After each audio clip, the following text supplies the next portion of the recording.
Alright, so you're in the market for a table saw? Look no further. This thing is sweet. I know they make battery operated ones out there and whatnot. I went with the True Power. I'm sure the battery operators are great, but I really love this thing. It performs well. It's got great power. I'll show you how to quickly set it up. There's a couple things down here. You just turn that runs the leg. Same with this. That drops the leg down right here, a clip in it. Same with this side. And then similar at the top, instead of pushing it and spinning it, you just push it down. You don't have to twist this one. It's just a decompress. And that's all there is to setting this thing up. You just wheel it back, put it on its feet, stand it up, and there it is. Let me reset it for a second a little bit.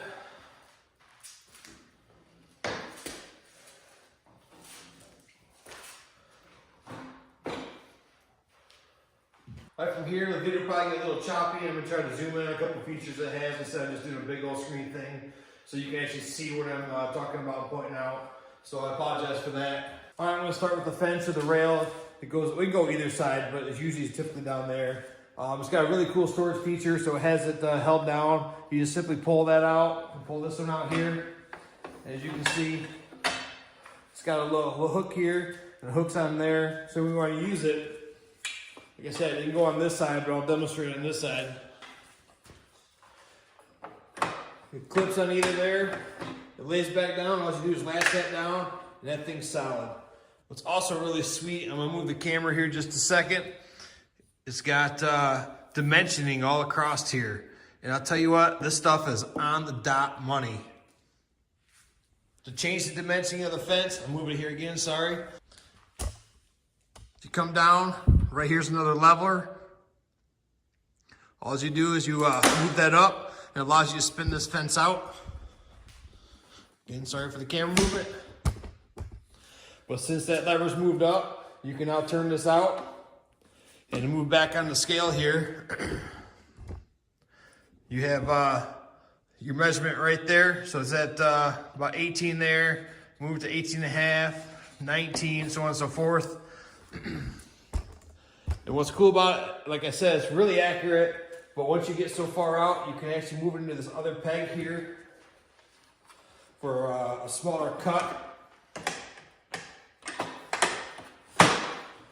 So it'll go there like that. It also has this flip thing over here. It flips it down.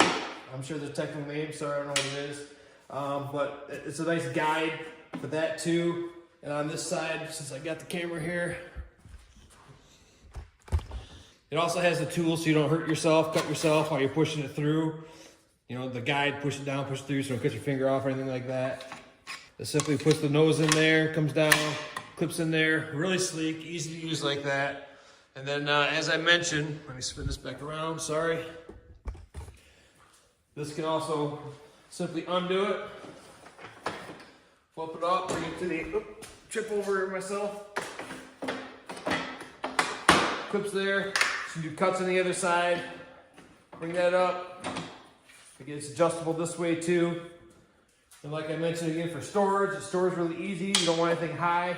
It'll fit in the back of my bed with the bed cover down. Like this it won't, but if I flip it over like this, come up from the bottom side. Oops, sorry, I didn't move this back. So you do that. Clip up under there. And to backtrack a little bit, when I was adjusting this to lock it in, all you do is you throw this back down, that locks in so that won't move. Another really cool thing that I like, if you got OSHA or something on a job site, this right here will flip down. It's got a hole through there. That'll go down. There's a hole here and here. You actually put a padlock here to lock out the device if you don't want anybody using it while you're doing whatever, lunch breaks or whatever. I really like, it's easy to start with the button, but the stop's nice, big, and huge. It's got a smaller red button under there. I don't know if you can see it in the camera, but the stop is really big. It's really easy to use, like I mentioned. And then onto the blade itself. It's this bar right here will allow you to change the angle as it comes up.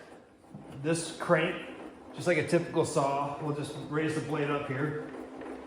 Doing this, I can show you one other thing real quick.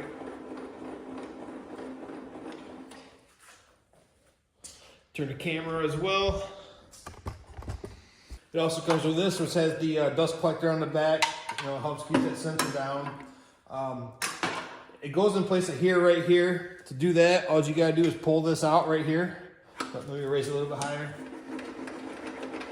But if you pull this out, that releases this. Again, pull that back out. I can see it now. Clips in there, that latches it down. So you got the nice guide, lifts up for wood as you go through. OSHA wants to see that kind of thing of a job site. Obviously it comes with a couple wrenches to adjust the blade. It also comes with a square to push material through, whether it's on this side or the other side. This also, you can change the dimension on that, or degree I should say. And that'll help you push wood through, depending on what you got going on, what you're doing. Let me swap this back out real quick.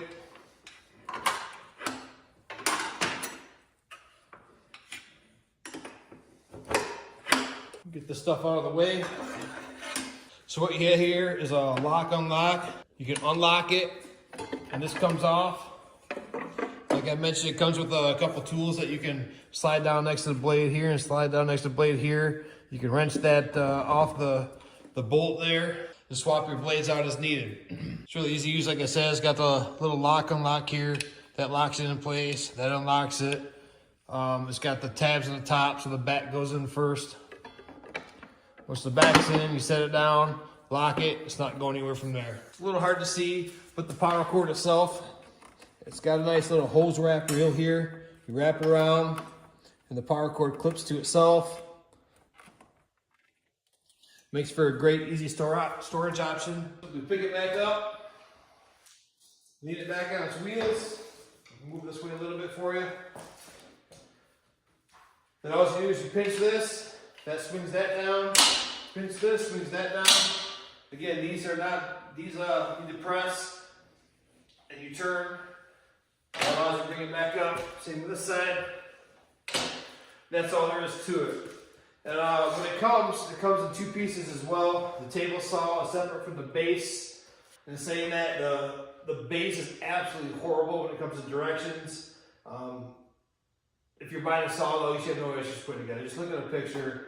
The bolts themselves are very, very well labeled, easy to read through that. But look at a picture, it's so much easier to waste your time with the directions, unfortunately.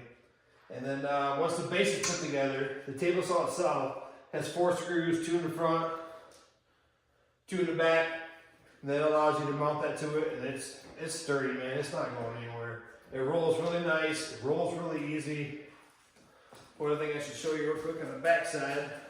One thing I wanted to mention in the back here on the saw, you got the exhaust or the ejection from the sawdust coming here. You put a vacuum on there, and that vacuum will help collect 90% of the sawdust.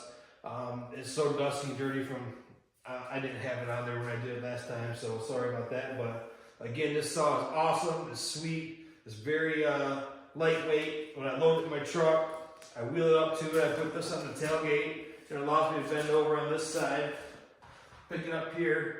And it's got the rubber guides here. So when you pick it up on the truck and you push it across, you're not hurting the saw, you're not hurting your truck. Again, I highly recommend this saw. It's awesome for it. It has a nice 10-inch blade, massive amount of power. Never had an issue with it.